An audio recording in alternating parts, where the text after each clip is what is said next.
السلام علیکم ورحمۃ اللہ۔ آج ہمارا موضوع ہے میں بھی ایسا ہی تھا۔ میں بھی ایسا ہی تھا، اس نے کہکا لگایا، کرسی سے اٹھا اور باہر نکل گیا۔ ڈاکٹر حیرت سے کبھی مجھے دیکھتا تھا، کبھی آئینے میں اپنی شکل دیکھتا تھا، کوٹ کا کالر درست کرتا تھا اور خفت مٹانے کے لیے مصنوعی ہنسی ہنسنے کی کوشش کرتا تھا۔ مجھے سمجھ نہیں آ رہی تھی کہ میں اس صورتحال پہ کیا رسپانس دوں۔ میں دونوں کے درمیان پھنس گیا۔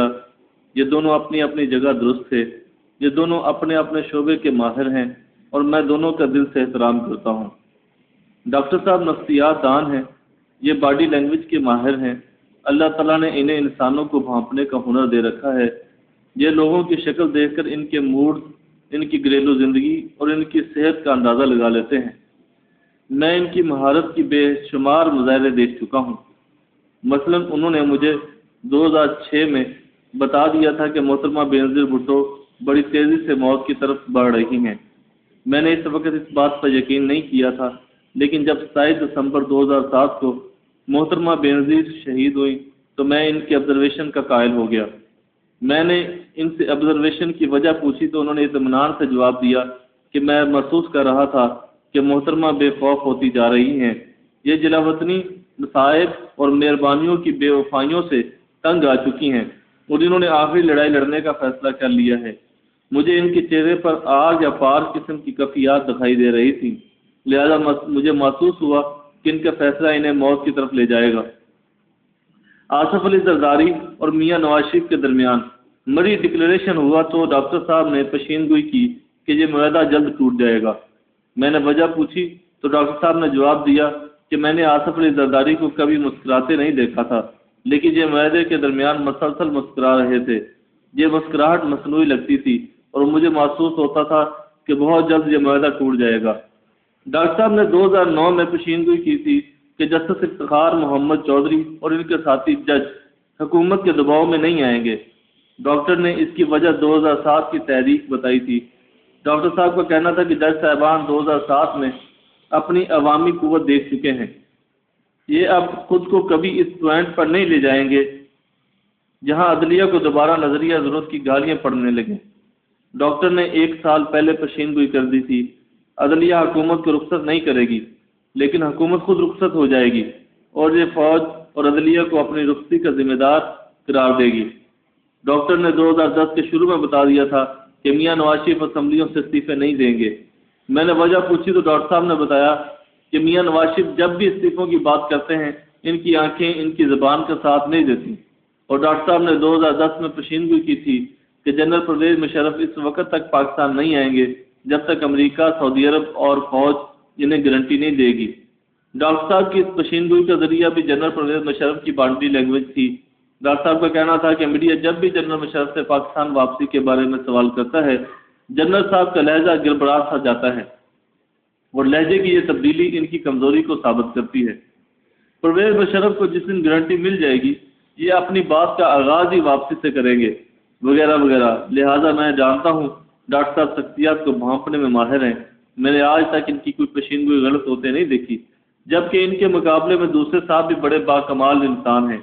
یہ ایک عظیم انسان ہے، یہ اپنے خاندان کی تاریخ میں اسکول جانے والا پہلا بچہ تھا۔ یہ بچپن میں صحت کے لحاظ سے بھی کمزور تھا۔ ڈاکٹروں اور حکیموں کا خیال تھا کہ یہ زیادہ عرصہ زندہ نہیں رہ سکے گا۔ یہ اعتماد کی کمی کا شکار بھی تھا، یہ دوسروں کے سامنے بات بھی نہیں کر سکتا تھا۔ یہ اسکول اور کالج کا نالائق ترین طالب علم بھی تھا، لیکن اس کے باوجود اس نے اعلیٰ تعلیم حاصل کی۔ یہ آج صحت مند زندگی بھی گزار رہا ہے اور لوگ اس کی کامیابی کو رشک کی نظر سے بھی دیکھتے ہیں۔ یہ آج اس قدر بااعتماد ہے کہ یہ مختلف ملکوں میں لیکچر دیتا ہے اور لوگ باقاعدہ قیمت ادا کر کے اس کا لیکچر سنتے ہیں۔ یہ ایک کامیاب بزنس مین بھی ہے۔ میں ذاتی طور پہ جانتا ہوں کہ اس نے اپنی زندگی کی ہر خامی، ہر کمزوری کو اپنی طاقت میں تبدیل کیا اور دیکھنے والوں کو حیران کر دیا۔ یہ حقیقتاً آہنی احساس کا مالک شخص ہے اور ہم سب ہمیشہ اس جیسا شخص بننے کا چاہتے ہیں۔ چنانچہ مجھے بھی ٹھیک لگ رہا تھا کہ میں اب مسئلے کی طرف آتا ہوں۔ میرے سیلف میڈ مہربان کا چھوٹا بیٹا ذرا سا سلو تھا۔ یہ 10 سال کا ہو چکا تھا، لیکن اسے بولنے میں پرابلم ہوتی تھی۔ یہ پورا فکرہ بھی بول نہیں پاتا تھا، اس میں اعتماد کی کمی بھی تھی۔ یہ لوگوں کو فیس بھی نہیں کر پاتا تھا۔ اور یہ جسمانی لحاظ سے بھی لاغر تھا۔ یہ 10 سال کی عمر میں بول بستری کا بھی شکار تھا۔ بڑے دوستوں کا میرے دوست کا خاندان بچے کے لیے انتہائی پریشان تھا۔ میں اسے اور اس کے بچے کو نفسیات دان کے پاس لے گیا۔ ڈاکٹر کا کہنا تھا کہ یہ بچہ اب نارمل ہے، یہ دماغ کی ایک ایسی بیماری کا شکار ہے جس میں مریض کی لرننگ کا عمل سلو ہو جاتا ہے۔ یہ نارمل انسانوں کی طرح چیزیں نہیں سیکھ سکتا۔ یہ بچہ بھی عام بچوں کی طرح نہیں بول سکے گا، یہ کھیل کود کا بھی نہیں سکے گا، اور جو خود مختار زندگی بھی گزار نہیں سکے گا۔ ڈاکٹر نے ڈرتے ڈرتے یہ بھی بتایا کہ دنیا میں ایسے بچوں کی عمر زیادہ لمبی نہیں ہوتی، یہ زیادہ سے زیادہ 25 سال تک زندہ رہتے ہیں۔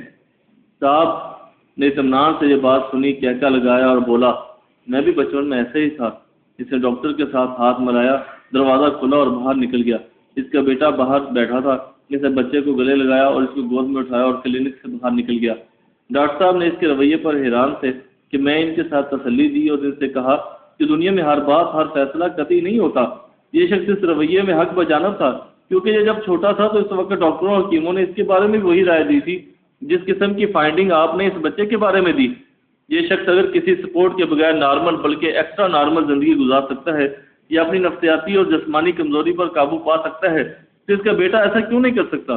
ڈاکٹر صاحب نے اس بات میں سر ہلایا۔